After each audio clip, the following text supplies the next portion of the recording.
We are starting in the off season of season 3, and it's time to make a big trade. Now, I have been a fan of big second space to floor for this team, and right now, as you can see, we're looking at Lauri Markkanen, Cat, Jabari Smith Jr., and these are all great options, but I'm not loving their contracts in contrast to their production, especially with Lauri Markkanen. He was making like 40 mil a year or something like that, but I like this architect of player for this team. So Kristaps Porzingis really is the ideal. It's just he costs too much. We couldn't get him. We don't have the assets. But Jaren Jackson Jr., very intriguing here for our team. And if I could pull this off without giving up Koa Pete, really good prospect. And there we go. We just got Jaren Jackson Jr. within like the first minute of this episode. That's phenomenal. So I think he could really make a really good front court with, what's his name? Mark Williams. I think those two can really anchor our paint defense. And we have most of our roster here, so we're just going to fill out the rest. I think we could use another good wing like Keegan Murray, and he seemed pretty cheap. He wasn't really getting played last season for whatever reason. So between him and other pieces, I wanted to field offers for Koa Pete. And Khalil Ware came up, which is a really interesting piece. But I do feel like we already have our center rotation on lock. And I also kind of just want to see what he can do in the future.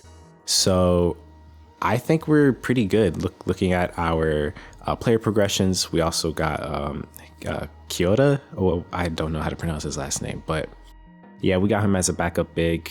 Ben Simmons as well. But our team is pretty much the same as last season, except for that big trade. In all honesty, the main reason why I wanted to hop into a game was just to try out the new roster with Jaren Jackson Jr. I just wanted to see how we all fit, and especially because this season I'm starting as the small forward, where last season I started off as a power forward. So there are some different dynamics as he gets his first touch in the post, and he misses, but hey, okay, he got his second chance shot. That's okay. I think he's a really good addition to the team. I'm just a little worried about the offense, but in all honesty, I shouldn't be, because most of the times, as we hit the behind the back, I'm telling you, if you've seen the previous episodes, especially when I was going up against the Spurs in the playoffs, that behind the back is amazing. And yeah, we have our first game. Jaren Jackson Jr. didn't really do anything, so there's not many clips of that, but interesting enough, we lost, and I didn't expect to lose against Brooklyn because they still suck, and it's the 2027-2028 season. Yeah, and unfortunately LaMelo got injured, and this season we're kind of injury prone a bit. While he's back for this in-season tournament game, we do need him if he's not playing. I guess Nick Smith Jr. can fill the role, but you know, he's still our star point guard. I'm liking the construction of our roster so far. That was a bad shot, but we got the offensive rebound with Koa, and I'm telling you, this is exactly why I wanted to keep him. He is young, he's on a rookie deal, and I think he just provides this like almost like a Kenneth Faried type of energy to the team, where you don't really find too many players like that in the league anymore, where it's just pure athleticism and like double as we get the easy lay in the middle of the lane. Fourth quarter runs around and it's a tight game, but I love to cherry pick on these fast breaks. It always leads to easy points like that. And yeah, Detroit is no slouch. They're a good, solid playoff team. And man, I love some of these animations I put on this character. But yeah, we dropped 31 in this game, 50% from the field, not bad. And I like this roster. I like it, you know. Let's see. Yeah, this next team, this was kind of difficult. I'm not gonna lie. This game, I honestly was a bit overconfident. I didn't even bother recording most of the game, but here we are in the last minute because, you know, it's clutch time. We're down 1. Hopefully he can miss that shot. Oh yeah, perfect. We're dropping 47 points in this game. I hey, what can I say? I show up when it matters most, right? And that was the biggest fumble. Honestly, if he hits both of the okay. So we still have one shot left as Brandon Miller takes a go-ahead three and he misses. And I almost get that offensive board. I guess my rebounding isn't high enough, but yeah, unfortunately we didn't get that win. So we're out of the in-season tournament.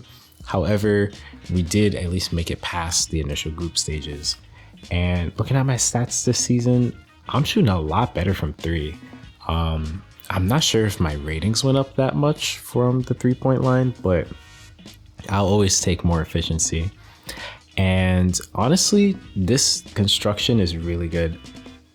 But I forget Mark Williams is injury prone because he was healthy last season. He's out for 4 to 6 weeks with like a knee injury, and we're out the top 8 in our conference. This is crazy because on paper, we really got better.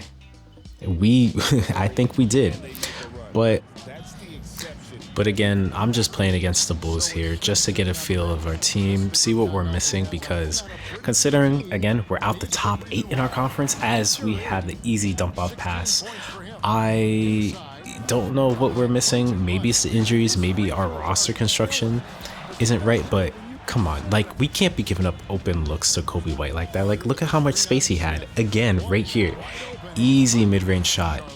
I'm not too sure.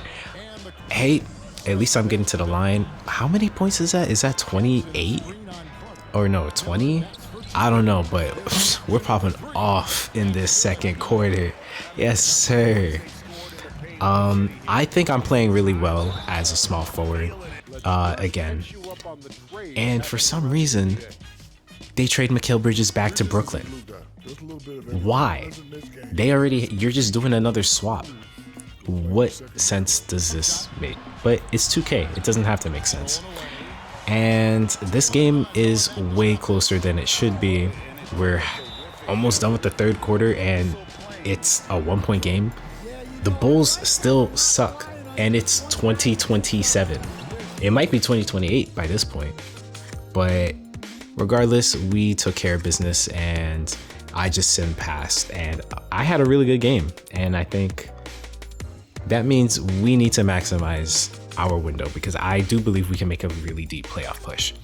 And of course, I would like to trade for Giannis, especially since the Bucks are really bad. But I also just came across that Bronny James Jr. is having a career year. He's going to be on my watch list in case we have a point guard position open up on the bench at some point. But I think Mark Williams got healthy again, and now we're back top 5 in the conference.